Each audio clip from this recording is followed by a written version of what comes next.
The story of the hero from Orden Village begins in a small, quiet valley where the grass is green and the water is clear. This is a place of peace, far away from the big cities and the tall castle of Hyrule. Here, the people live simple lives as farmers and goat herders, and the air is always filled with the sound of the river and the birds. This experience is defined by the calm before the shadow. As a young man named Link spends his days helping his neighbors and playing with the local children, he is a brave and kind boy, known for his skill with a horse and a strong heart. The atmosphere is one of golden, simple happiness, where the biggest worry is making sure the goats are in the barn before the sun goes down. Link does not know that he has the mark of a hero on his hand, or that the world outside his valley is about to be swallowed by a dark and scary power. The transition from the light of the sun to the chilling grip of the twilight happens in a single, terrifying afternoon. As Link prepares to take a gift to the royal family in Hyrule, a group of monsters on giant boars smashes through the gates of the village. They kidnap the children and leave Link lying in the dirt, confused and alone. When he tries to follow them, he hits a wall of shimmering black curtains that covers the woods like a giant spider web. This is the edge of the Twilight Realm, a place where the air is thick with black dust, and the sky is a sickly, burnt orange. As Link is pulled into the shadow, the power of the twilight reacts to the mark on his hand. Instead of turning into a ghost like the other humans, his body shifts and grows fur. He becomes a blue-eyed wolf, a wild animal trapped in a world that looks like a broken mirror of his own. The discovery of the wolf form is a story of physical confusion and primal fear. Link finds himself locked in a cold, damp cell deep inside the dungeons of Hyrule Castle. He no longer has his sword or his shield, and he cannot speak to explain who he is. The atmosphere is one of dark, heavy loneliness until he meets a strange creature named Midna. She is a small, imp-like being with a mask on her head and a mischievous smile. Midna does not seem to care about Link's feelings, but she knows he is the only one who can help her. This is the era of the unlikely partnership, where a boy in a wolf's body and a shadow creature from another world must work together to survive. Midna rides on Link's back, using her magic to help him jump over pits and fight off the shadow beasts that prowl the hallways of the castle. The meeting with the Princess of Hyrule is a moment of royal tragedy and ancient secrets. Midna leads the wolf through the towers of the castle until they find a room where Princess Zelda is hiding. The castle has been taken over by a dark sorcerer named Zant, who has turned the kingdom into a land of permanent shadow. Zelda tells Link that the spirits of the land have been robbed of their light, and the people have become spirits of lingering sadness, unable to see the monsters that walk among them. The atmosphere is cold and regal, a realization that the kingdom of Hyrule has already fallen. Link understands that to become a human again and save his friends, he must find the tears of light to bring the sun back to the provinces. He is no longer just a farm boy. He is the chosen hero of the goddesses, tasked with fighting a war between the light and the dark. The exploration of the Faron Woods as a wolf is a story of senses and shadows. Link must use his nose and his ears to find the shadow insects that have stolen the light from the spirit of the woods. This is the era of the hidden hunter, where the atmosphere is one of mystical purple gloom. Link sees the world in a different way, following scents through the trees and seeing the ghosts of the villagers who are trapped in the twilight. He realizes that the monsters are everywhere, hiding in the tall grass and the deep caves. Midna watches him with her orange eyes, teaching him how to use his wolf howl to call upon the spirits of the past. The atmosphere is tense and primal, a realization that the land he loved is now a dangerous, alien place where the rules of nature have been twisted by Xant's magic. The restoration of the first province is a moment of bright, blinding hope. After Link collects the last of the light, the shadow curtains shatter, and the sun shines down on the trees once again. Link's body changes back into a human, and he finds himself wearing the green tunic of the ancient hero. This is the rebirth of the legend, where the atmosphere shifts from the dark purple of the twilight to the vibrant, natural colors of the waking world. The spirit of the woods, a giant golden monkey, tells Link that his journey has only just begun. He must travel to the forest temple to find the shadow crystal, a piece of ancient magic that Midna needs to defeat Xant. Link picks up a sword and shield, feeling the weight of the world's future in his hands. The trek through the forest temple is a story of green growth and ancient machinery. The temple is a giant, hollow tree filled with monkeys and wind-powered bridges. This part of the history is a story of nature reclaiming the stone, as the atmosphere becomes one of damp, living history. Link must rescue the kidnapped monkeys, who help him swing across the pits and open the doors to the deeper chambers. He realizes that the temple has been poisoned by the twilight, with giant spiders and hungry plants growing in the dark. The atmosphere is vast and echoing, a realization that the land of Hyrule is full of old places that hold the power of the gods. Link moves through the puzzles and the fights with a determined, simple courage, knowing that every step forward is a step closer to finding the children from his village. The experience ends with Link standing at the entrance of the temple's heart, the sound of the wind howling through the wooden halls. The silence of Orden had led to a sovereignty of the hero. He carries the weight of his new identity and the trust of the spirit. The atmosphere is one of excited, nervous readiness, a realization that the dark sorcerer is watching his every move. The focus would now shift to the battle with the Diababa and the fires of Death Mountain, as the protagonist prepared to cross the great bridge of Eldin to find the next piece of the shadow magic and save the Goron people from their own internal fire. The final legacy of this first part of the story is a story of the transformation of the heart. Link has learned that the world is much bigger and much darker than he ever imagined.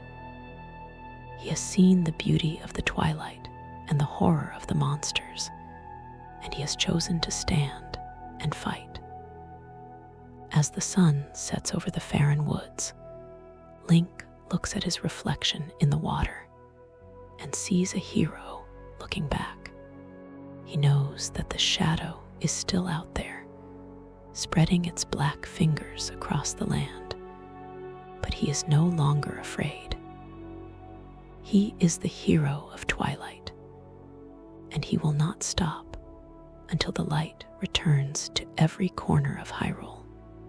The battle inside the heart of the forest temple was the first time Link had to face a true monster created by the dark magic of sand. Deep within the giant tree, he found a massive, two-headed plant called Diababa that lived in a pool of purple poison.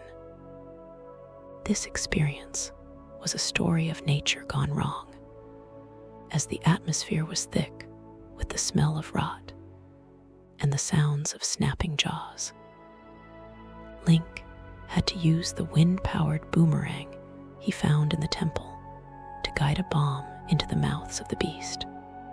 The fight was loud and messy, but Link stayed steady, realizing that his training in the village had given him the strength to overcome even the scariest of enemies. When the monster finally fell, Midna appeared to claim the first fused shadow, a dark and jagged piece of stone that hummed with a scary power. The atmosphere shifted to one of quiet victory as the forest spirit thanked Link and told him to head north toward the mountains of Eldin. The journey toward the Eldin province was a story of burning shadows and empty streets. As Link crossed the great bridge of Eldin, he saw the dark curtains of the twilight once again, swallowing the rocky cliffs and the hot springs of the mountain. This part of the history is a story of the fire in the dark, where the atmosphere was one of ash and heat. Link turned back into a wolf as he entered the shadow, feeling the dry wind of the desert on his fur. He found the village of Kakariko, but it was not the busy place he had heard about. It was a ghost town, filled with the spirits of people who were hiding in their homes from the shadow beasts that roamed the rooftops. The atmosphere was heavy and sad, a realization that the darkness was stealing the bravery of the people who lived there. Inside the small church in Kakariko, Link found the children from his village, along with a girl named Luda and a kind priest named Renato. The children were scared and confused, unable to see Link in his wolf form, but they felt a sense of comfort when he was near. This was the era of the Hidden Protector, where the atmosphere was one of silent, sad love. Link realized that even though the people couldn't see him, he had to fight for them. He moved through the village, using his wolf senses to track down the shadow insects that were hidden in the houses and the deep basements of the mountain. He had to jump through flames and dodge falling rocks, feeling the primal energy of the wolf guiding his paws. The atmosphere was tense and urgent, a realization that the mountain was getting ready to explode with an angry fire. The restoration of the Eldin province was a moment of fiery, golden light. As Link gathered the last of the light for the spirit Eldin, the orange sky broke apart and the blue sun returned to the cliffs. Link became a human again, but the village was still in trouble. The Gorons, a race of rock-eating giants who lived on the mountain, had become angry and violent, refusing to let anyone visit their home. This was the era of the shattered peace, where the atmosphere was one of misty heat and loud thuds. Link realized that something was wrong inside the mountain, and the Gorons were acting out because they were scared and hurt. The atmosphere was oppressive and hot as Link tried to climb the trail, only to be knocked back by the massive, rolling bodies of the Goron guards. The return to Orden Village was a story of seeking the wisdom of the elders. To climb the mountain, Link needed to learn how to stand his ground against the strength of a Goron. He rode his horse, Epona, back to his home, where the mayor of the village taught him the secrets of sumo wrestling. This part of the history is a story of human strength and iron boots, as the atmosphere became one of dusty, sweaty training. Link realized that being a hero wasn't just about swinging a sword. It was about having a steady heart and strong legs. He received a pair of heavy iron boots that would help him stay on the ground even when a giant was charging at him. The atmosphere was humble and determined, a realization that his roots in the village were what gave him the power to save the world. The climb up Death Mountain was a story of steam and stone. With the iron boots on his feet, Link was able to catch the rolling Gorons and toss them aside, proving his strength to the tribe. This was the ascension of the brave, where the atmosphere was one of bubbling lava and hissing pipes. Link moved through the hot springs and the rocky paths, eventually reaching the Goron mines. Inside, the air was so hot it felt like it was burning his skin. He saw that the mines were full of magnets and giant cranes, showing that the Gorons were great builders as well as fighters. The atmosphere was industrial and intense, a realization that the heart of the mountain had been turned into a dark prison for the Goron leader, Darbus, who had been transformed into a flaming monster by the shadow magic. The experience ends with Link standing at the edge of the deepest pit in the mines, the glow of the magma lighting up his face. The peace of the woods had led to a sovereignty of the flame. He carries the weight of the iron boots and the hope of the tribe. The atmosphere is one of blistering, brave anticipation, a realization that he is about to face a creature of pure fire. The focus would now shift to the battle with Pyrus and the waters of Lake Hylia, as the protagonist prepared to dive into the deep to find the third province and the final piece of the dark crystal that Midna needed. The final legacy of this second part is a story of the strength to stand tall. Link has learned that the world can be a hot and angry place, but he has the tools to stay grounded. He has earned the respect of the Gorons and saved the children once again. As he prepares to jump into the fire, he knows that the light is growing stronger with every step he takes. He is no longer just a boy from the woods. He is a warrior of the mountain, and he will not stop until the flames of the shadow are extinguished for good. The battle against Pyrus in the heart of the Goron mines was a story of blazing heat and giant shadows. In the middle of a room filled with glowing lava, Link saw a massive creature covered in chains and fire.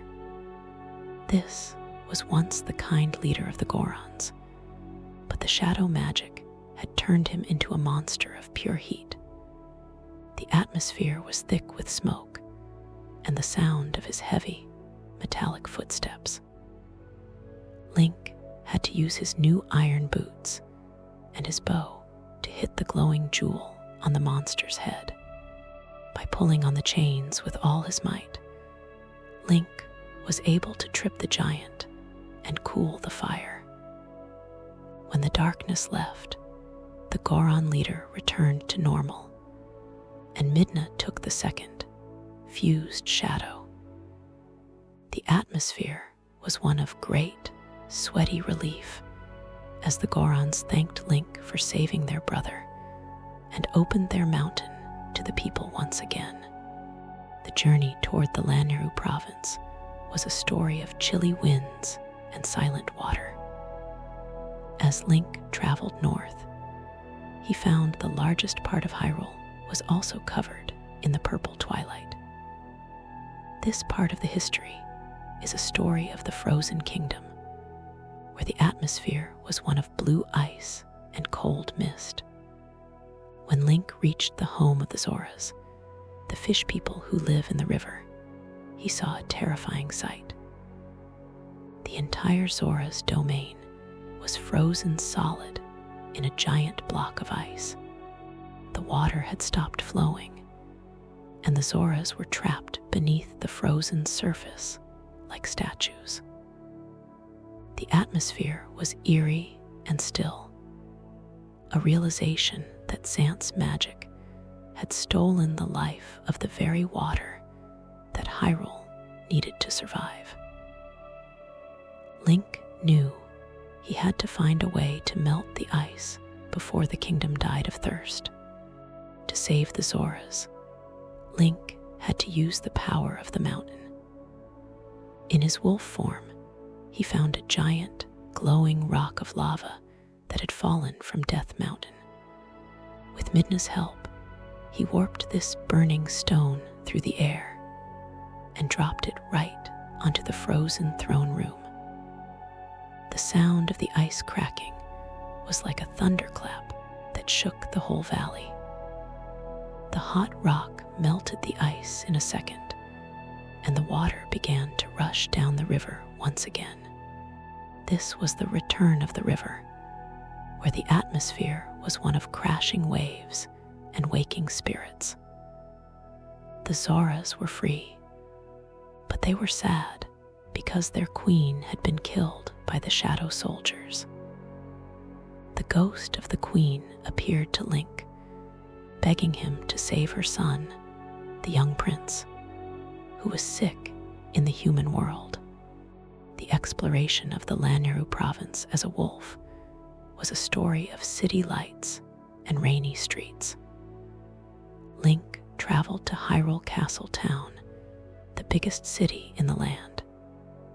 Even in the twilight, the city was full of the ghostly spirits of people who didn't know they were in danger. They walked through the rain, talking about the strange things happening in the world. Link had to use his nose to follow the scent of the children and the Zora prince. He found them in a medical clinic where a kind doctor was trying to help the boy. This was the era of the hidden heart, where the atmosphere was one of soft whispers and dim lamps. Link realized that even in the middle of a war, people were still trying to be kind to each other. He spent the night hunting the last of the shadow insects across the city walls and the deep waters of Lake Hylia. The restoration of the third province was a moment of bright, sparkling purity. As Link gathered the final tears of light for the spirit Lanayru, a giant serpent made of shadow rose from the lake. Link had to fight the beast in the water, biting and scratching, until it exploded into white light. The twilight vanished, and Lake Hylia became a beautiful blue paradise once again. Link became a human and was met by the Queen's ghost one last time. She gave him the Zora armor, a suit made of shimmering scales that allowed him to breathe and swim underwater like a fish. The atmosphere was fresh and cool, a realization that Link was now a master of the forest, the mountain, and the sea. The descent into the Lakepit Temple was a story of deep blue silence and turning gears. The temple was hidden at the very bottom of the lake, a giant stone building filled with pipes and water wheels. This part of the history is a story of mechanical water, as the atmosphere became one of dripping walls and bubbling pools. Link had to use a claw shot, a chain with a hook to swing across the giant rooms and pull levers to change the flow of the water. He realized that the temple was a giant machine designed to keep the lake clean and full. The atmosphere was vast and submerged, a realization that the ancient people of Hyrule were experts at building things that worked with nature. Link moved through the puzzles with a calm, underwater focus, feeling the weight of the water all around him. The experience ends with Link standing at the entrance to the lowest room in the temple, the sound of rushing water filling his ears. The heat of the mines had led to a sovereignty of the abyss. He carries the weight of the scale armor and the final fused shadow. The atmosphere is one of deep, quiet pressure, a realization that the biggest part of his journey is almost over. The focus would now shift to the battle with Morpheal and the betrayal of the Shadow King. As the protagonist prepared to face the truth about Midna and find out what Zant was really planning for the world of light, the final legacy of this third part is a story of the flow of life. Link has learned that the world needs balance. It needs the fire of the mountain and the water of the lake. He has saved the Zora people and brought the river back to the thirsty city. As he prepares to dive into the darkest part of the temple, he knows that the shadow is losing its grip on Hyrule. He is the hero of the three elements, and he will not stop until the princess is safe and the twilight is pushed back to the edge of the world. The moment Link stepped out of the Lakepit Temple with the final piece of the dark stone, the world felt safe for a split second. But the silence of the lake was quickly broken by a cold and evil wind. Zant, the usurper king of the Twilight, appeared from the shadows. This was not a fair fight. It was a cruel and sudden ambush. Zant used his magic to hurt Midna badly, exposing her to the bright light of the sun, which is like fire to the people of the shadow. He also pushed a dark crystal into Link's head, forcing him to stay in his wolf form, even though the light had returned to the land. The atmosphere shifted from victory to total and heavy despair. Zant laughed as he left them for dead, leaving Link to carry a dying Midna through a cold, gray rain toward the only person who could help, Princess Zelda. The journey to Hyrule Castle was a story of a race against death. Link, trapped as a wolf, ran through the streets of the castle town while carrying Midna on his back. The people in the city couldn't see the monsters, but they felt a cold and scary presence as the wolf blurred past them. This part of the history is a story of true friendship, as Link didn't care about his own curse. He only wanted to save the small imp who had become his closest friend.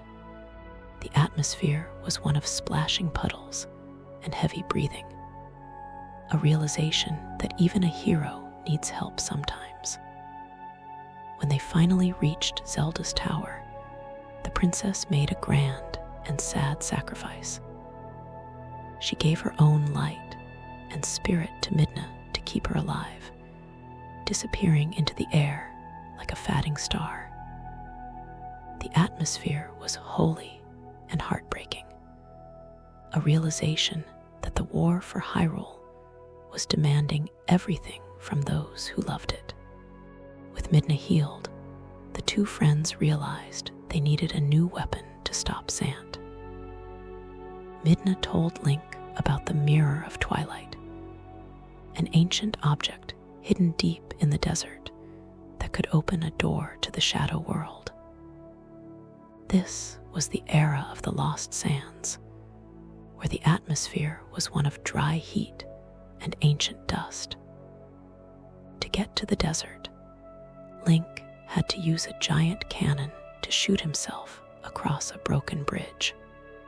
The atmosphere shifted from the wet woods to the blinding and golden desert, a place where the sun was so bright it made the sand look like white fire.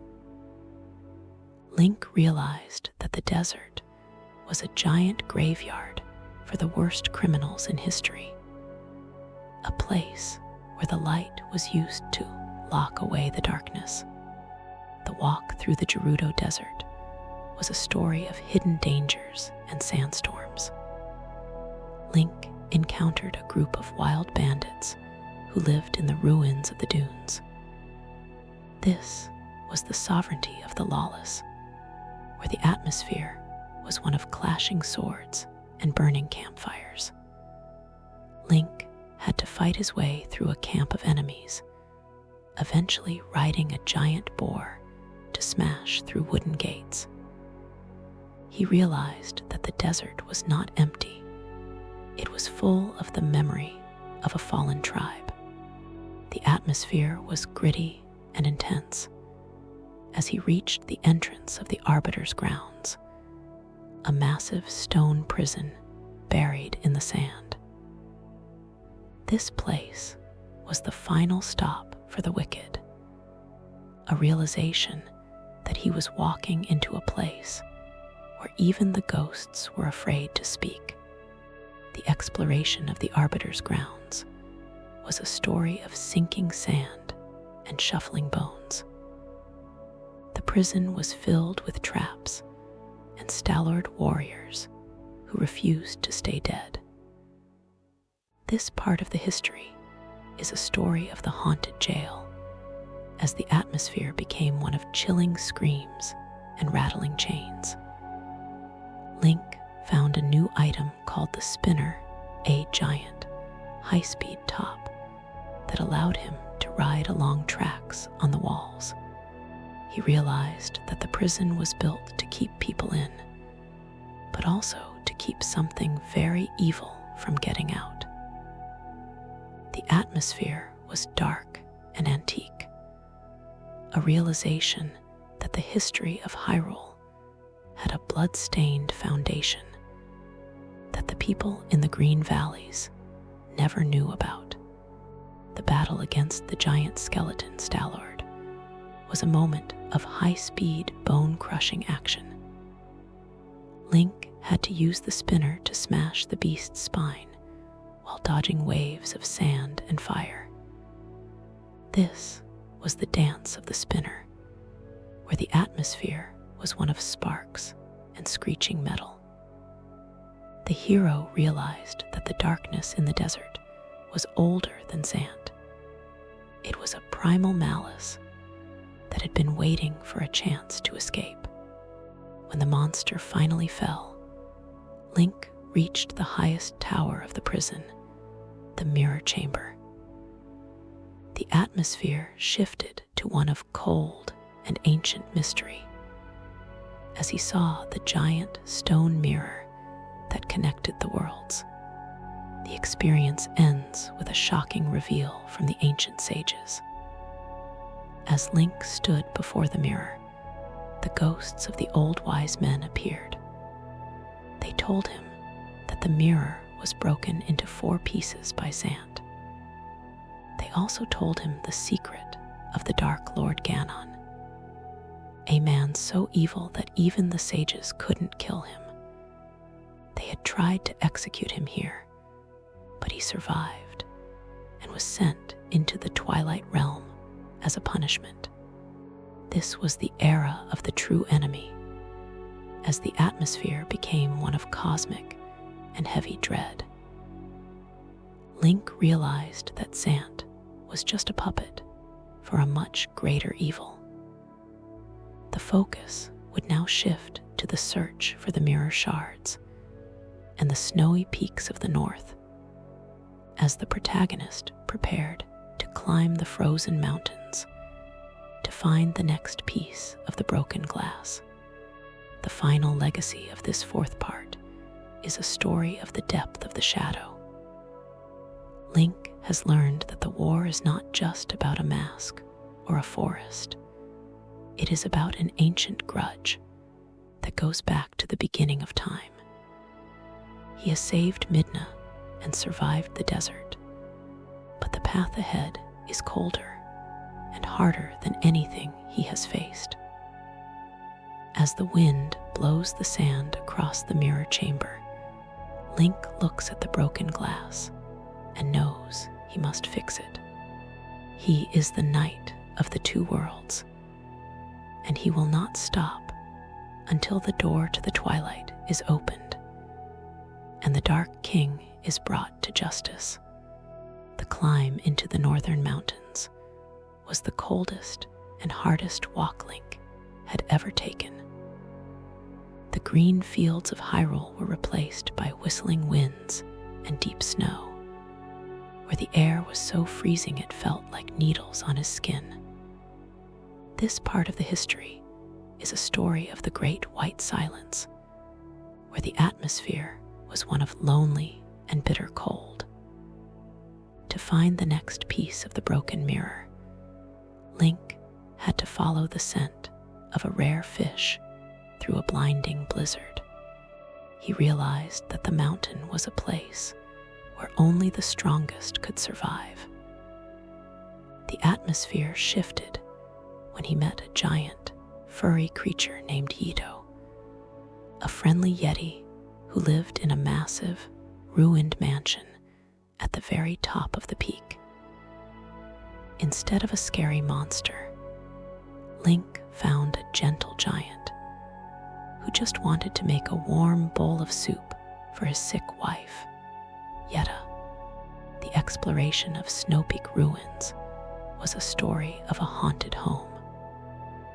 The mansion used to be a grand place for soldiers, but now it was a frozen maze filled with ice-breathing monsters and slippery floors. This was the era of the domestic nightmare, where the atmosphere was one of damp stone and chilling drafts. Link had to move through the kitchen and the ballrooms, finding ingredients for the Yeti's soup while searching for the bedroom key. He realized that the mirror shard was hidden in the wife's bedroom, and its dark power was what made her sick. The atmosphere was strange and cozy, a realization that even in a place of ancient magic, the simple love of a family was the most important thing. Link felt a sense of peace in the warm kitchen, even as the wind howled outside the thick stone walls. The battle against Blizzita was a moment of icy terror and shattered glass. When Link finally entered the bedroom, the sick Yetta looked into the mirror shard and was consumed by the shadow. Her body turned into a giant, jagged mass of ice that floated in the air dropping frozen spears onto the floor. This was the weight of the corrupted heart, where the atmosphere was one of screeching ice and cold fury. Link had to use a ball and chain, a heavy iron mace he found in the mansion, to smash the ice armor of the monster. The hero realized that the mirror shard didn't just break the world, it twisted the minds of anyone who looked at it. The atmosphere was intense and frigid, a realization that even the kindest people could be turned into monsters by the darkness of the twilight. When the ice finally shattered, Yetta returned to her normal self, and the dark magic vanished. The atmosphere shifted to one of pure and warm joy as Yito ran into the room to hug his wife.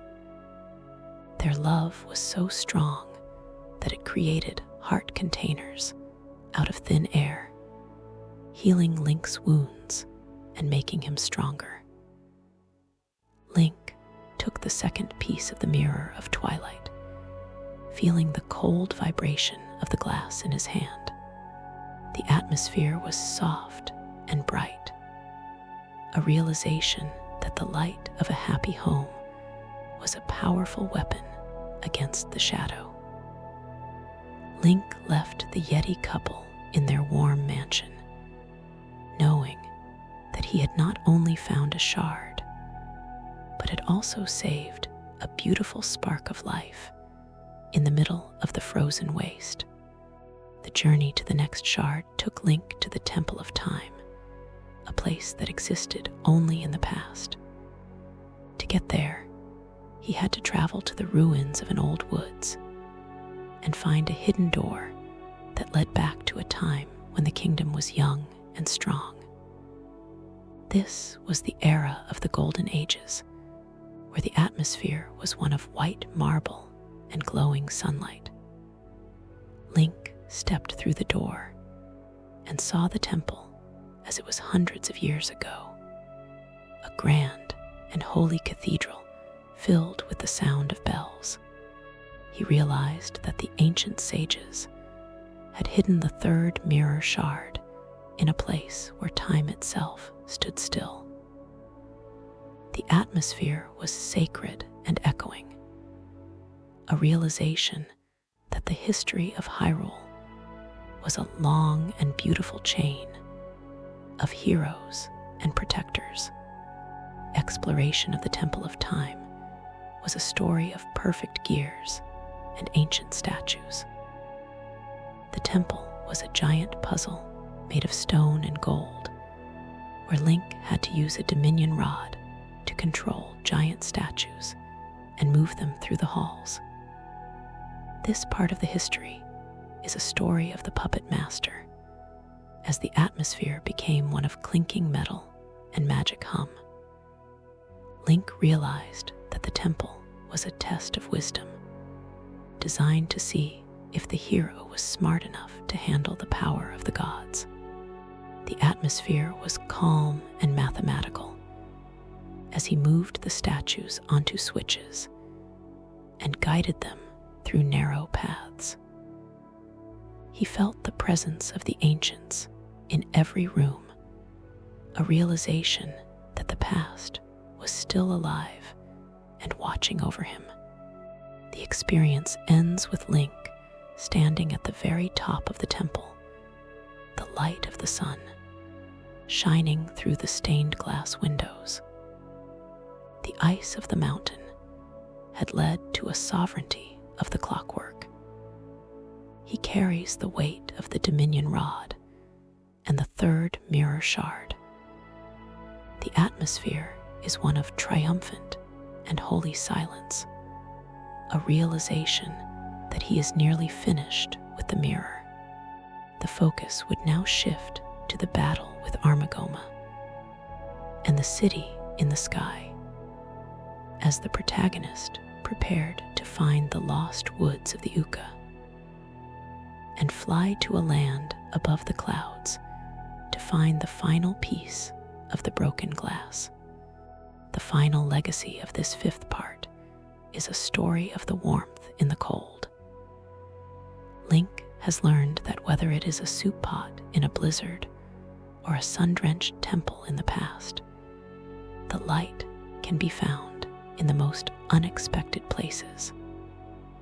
He has proven his strength against the ice and his wisdom against the gears of time.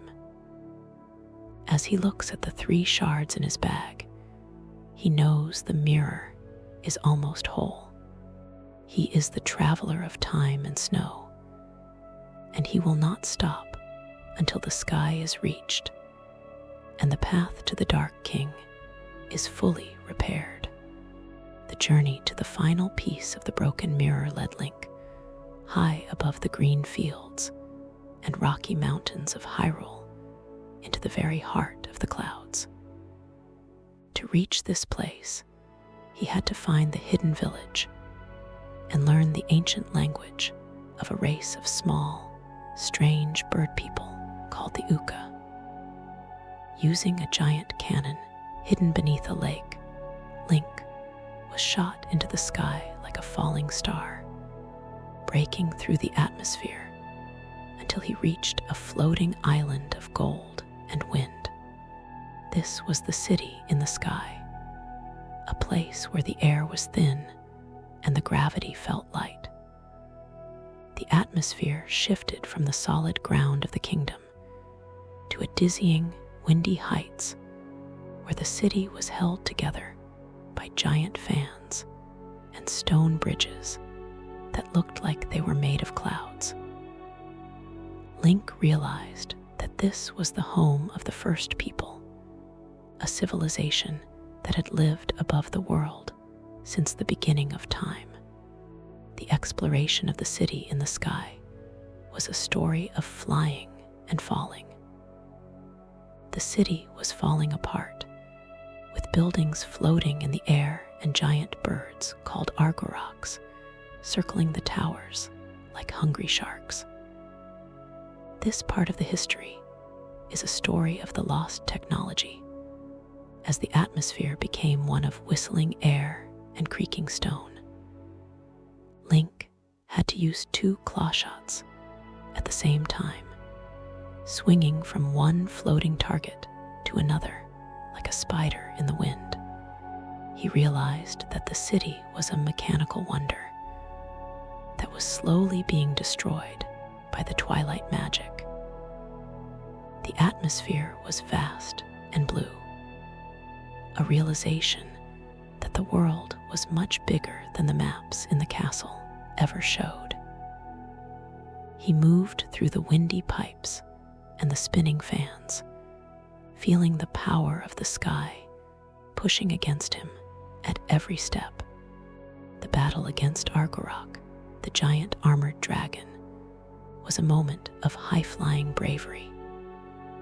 In the middle of a thunderstorm, at the highest point of the city, Link had to use his claw shots to pull the dragon's armor off while jumping between floating pillars. This was the dance of the storm, where the atmosphere was one of flashing lightning and deafening thunder. The hero realized that the mirror shard was being used to power the dragon's rage, turning a peaceful guardian into a weapon of war. Link used the iron boots to stay on the ground and the claw shots to reach the dragon's back, finally striking the final blow with his master sword. The atmosphere was electric and triumphant as the dragon fell, and the final piece of the Mirror of Twilight appeared in a burst of light. With all 4 pieces of the mirror in his hand, Link returned to the mirror chamber in the Gerudo Desert. As he placed the shards back into the stone frame, the glass began to glow with a pulsing green energy. The mirror was whole again, and the door to the Twilight Realm opened with a sound like a heavy sigh. This was the moment of truth, where the atmosphere was one of nervous and dark finality. The sages appeared one last time, apologizing for their mistakes and telling Midna that she was the true ruler of the Twilight. Link realized that Midna was not just a small imp, but the Twilight Princess who had been cursed and thrown out by Zant. The atmosphere was deeply, seriously epic, a realization that they were no longer just fighting for Hyrule, but for the balance of the entire universe. The entry into the Twilight Realm was a story of the land of the setting sun.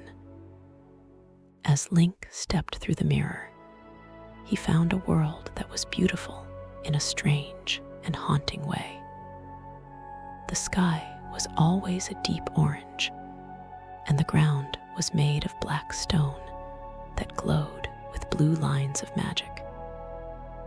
This was the home of the Twilly, a race of gentle shadow people who had been turned into mindless shadow beasts by Zant. The atmosphere was one of melancholic and quiet beauty, as Link saw the city of the shadow world floating in a sea of clouds. He realized that the shadow was not evil by nature. It was just a different kind of light that had been poisoned by greed. He moved through the city, using the Sauls, two glowing orbs of pure light, to power the elevators and clear the dark fog that Zant had left behind. The confrontation with Zant in the Palace of Twilight was a moment of manic and twisted chaos. When Link finally reached the throne room, he found a king who was losing his mind. Zant fought like a wild animal, teleporting Link to the different places they had visited, from the forest to the mountain to the lake, trying to confuse him with his erratic and violent magic. This was the era of the Mad Usurper, where the atmosphere was one of screaming and laughing terror. Link realized that Zant was a weak man who had been given godlike power by Ganon, and that power was eating him from the inside out. The atmosphere was frantic and strange, as Link used every weapon he had collected to corner the king and end his reign of shadow. The experience ends with Midna regaining her full power and using the fused shadows to destroy Zant's physical form once and for all. The silence of the sky had led to a sovereignty of the shadow. He carries the weight of the complete mirror and the freedom of the Twilly. The atmosphere is one of heavy and dark satisfaction, a realization that the shadow world is finally free.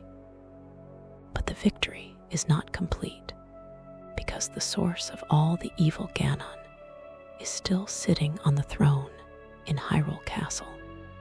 The focus would now shift to the final return to Hyrule and the siege of the castle, as the protagonist prepared to break the barrier and face the Dark Lord in a fight that would decide the fate of both worlds forever.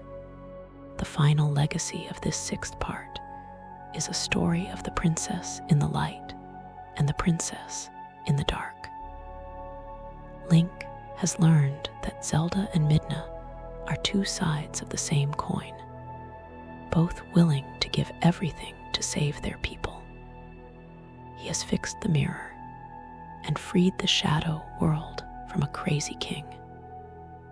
As he looks back through the glass at the orange sky, he knows he is ready for the end.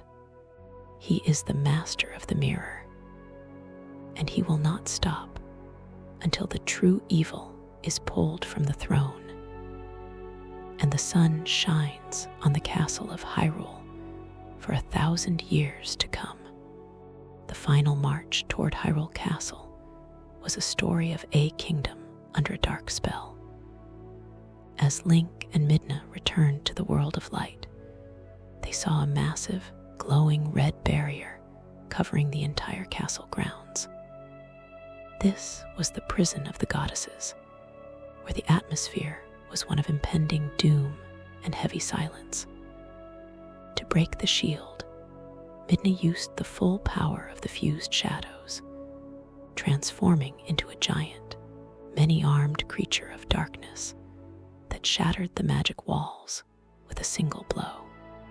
This part of the history is a story of the siege of the heavens, as the atmosphere became one of crashing stone and rising winds.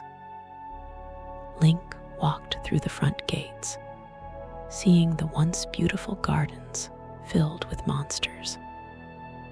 He realized that the castle was no longer a home for royalty, but a fortress of malice, where the history of Hyrule was being erased by the hand of one man.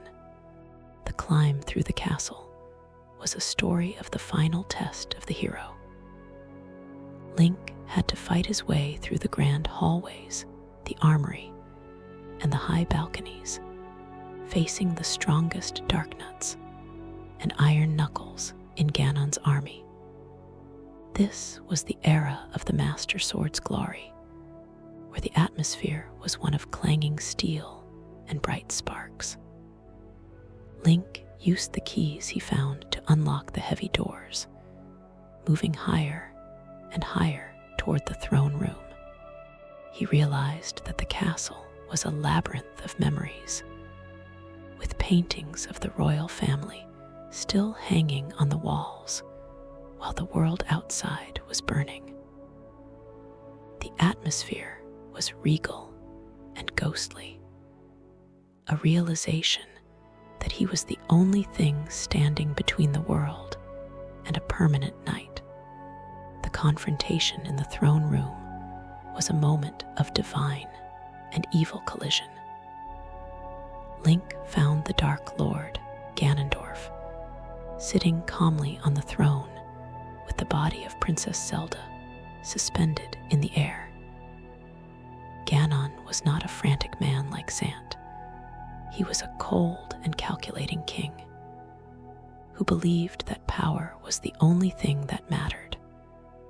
The atmosphere shifted to one of pure, cold terror as Ganon used his magic to possess the body of the princess. Link had to fight Puppet Zelda, using his sword to reflect her light balls back at her. A tragic and holy duel that tested his will to hurt someone he was trying to save. The hero realized that Ganon's cruelty had no limits, as he used the people Link loved as weapons against him.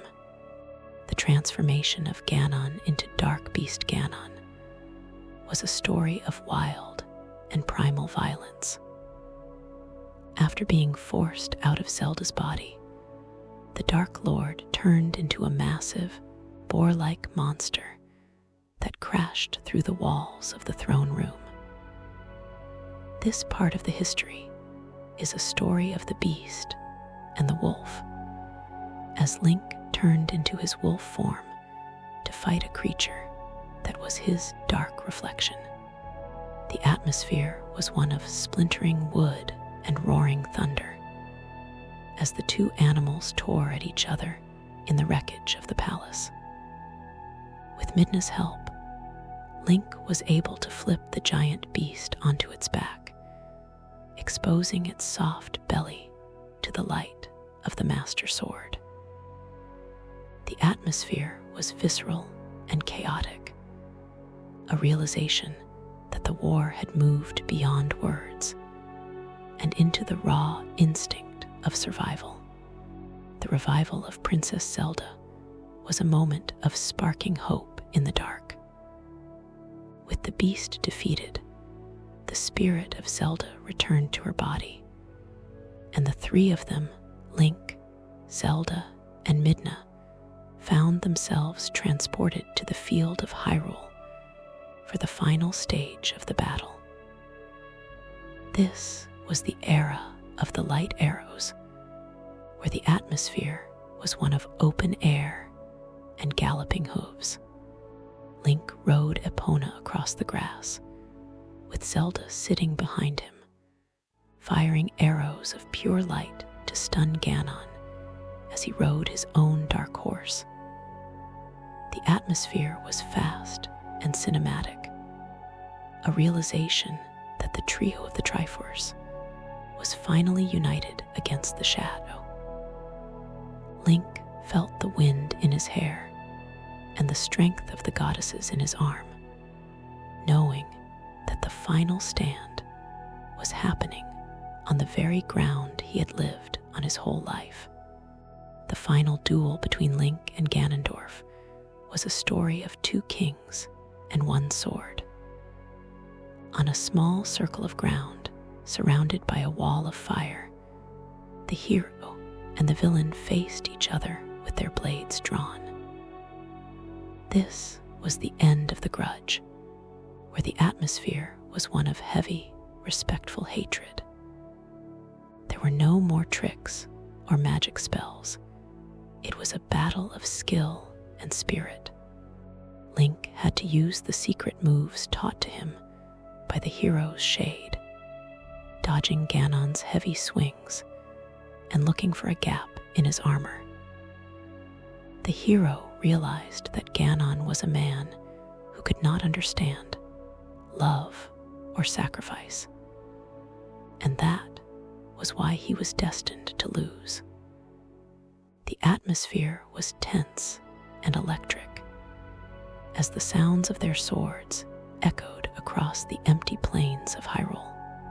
The experience ends with Link leaping into the air for the ending blow, burying the Master Sword deep into the glowing wound on Ganon's chest. The silence of the field had led to a sovereignty of the light. He carries the weight of the world's freedom and the redemption of the crown.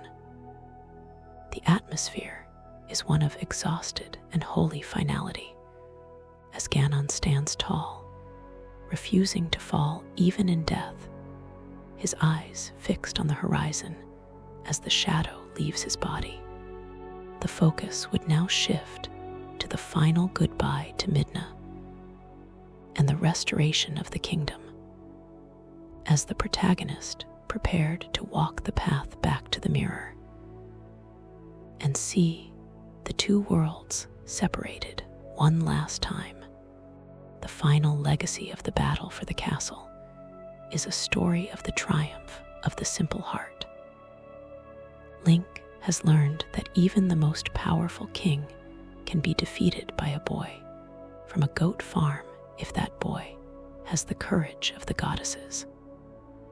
He has saved the princess and ended the curse that had haunted the land for generations. As the sun begins to rise over the smoking ruins of the castle, Link looks at Zelda and knows that the light has returned. He is the true hero of Hyrule, and he has proven that the shadow can never truly win as long as there is someone brave enough to carry the torch. The final moments after the great battle at the castle were a story of a world breathing again. As the dark spirit of Ganondorf finally left the land, the heavy red clouds over Hyrule broke apart, and the warm, golden sun shone down on the grass. The atmosphere shifted from the choking smoke of war to a soft and quiet peace. Link, Princess Zelda, and Midna stood together on the field, looking at a kingdom that was scarred but finally free. This was the era of the Great Reset, where the air felt fresh and the birds began to sing in the trees once more. Link realized that the long night was over and the nightmare of the twilight was becoming a memory. But he also knew that with with the darkness gone, the bridge between the worlds could not stay open forever. The atmosphere was one of tired happiness and lingering sadness, a realization that every victory has a price. The journey back to the mirror chamber in the desert was a story of the last walk together. Link and Zelda traveled with Midna across the sands, reaching the high tower where the giant stone mirror sat under the open sky.